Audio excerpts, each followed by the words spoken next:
Hello viewers, welcome to my channel Excel in English. This is my first video and I am excited about it. Through this video, I will try to remove the confusion among students related to the word shall and will. Due to the existence of old grammar book and arrival of modern English grammar, the confusion is all around among students related to these two words. Friends, जब हम बात करते हैं present tense में compulsion की, तो हमारे पास कई विकल्प होते हैं, must, ought to, should, can, etcetera. लेकिन फ्यूचर टेंस में कंपल्शन को शो करने के लिए हमारे पास सिर्फ दो ही विकल्प होते हैं, शैल और विल।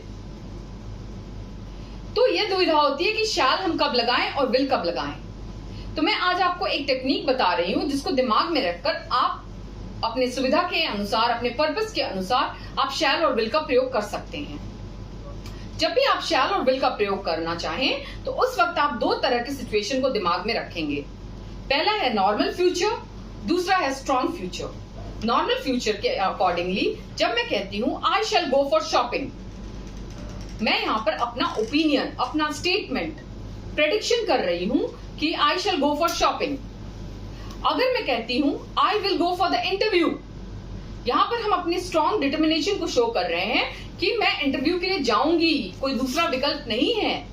हम स्ट्रॉन्ग फ्यूचर को शो कर रहे हैं। तो आप अपनी सुविधा के अनुसार, अपने पर्पस के अनुसार आप शैल या विल का प्रयोग कर सकते हैं। पर्सन चाहे जो भी रहे, first person I we, second person you, third person he she it they. आप अपनी सुविधा और पर्पस को ध्यान में रखते हुए आप शैल और विल का प्रयोग कर सकते हैं। मॉडर्न इंग्लिश में आपने देखा होगा लीगल दस्तावेजों पर शैल का प्रयोग होता है, जो कि काफी कंफ्यूजन क्रिएट करता है कि हम शैल और विल का प्रयोग कब करें। तो आप इसको ध्यान में रखते हुए शैल और विल का प्रयोग कर सकते हैं।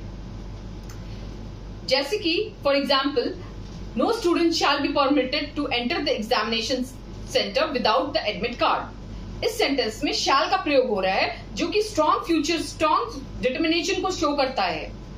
लेकिन आप अपने हिसाब से, अपने सिचुएशन के हिसाब से, पर्सन्स के अकॉर्डिंगली आप shall और will का प्रयोग कर सकते हैं। अब बारी आती है shall I या will I। मैं यहां बताना चाहूंगी कि शैल और विल इंटरचेंजेबल्स हैं। ये सिचुएशन एंड पर्पस को ध्यान में रखते हुए ये इंटरचेंज हो जाते हैं।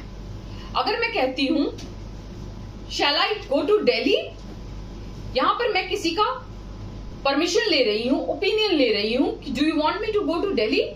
शैल आई शट द डोर, मैं यहां पर किसी का परमिशन ले रही हूं कि shall I shut the door, do you want me to shut the door.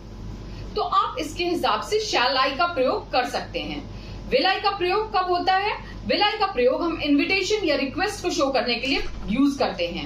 Will I का प्रयोग करते वक्त अगर हम कहते हैं will you have a cup of coffee, इसमें हम किसी को इनवाइट करते हैं कि आप कप ऑफ कॉफी लेंगे।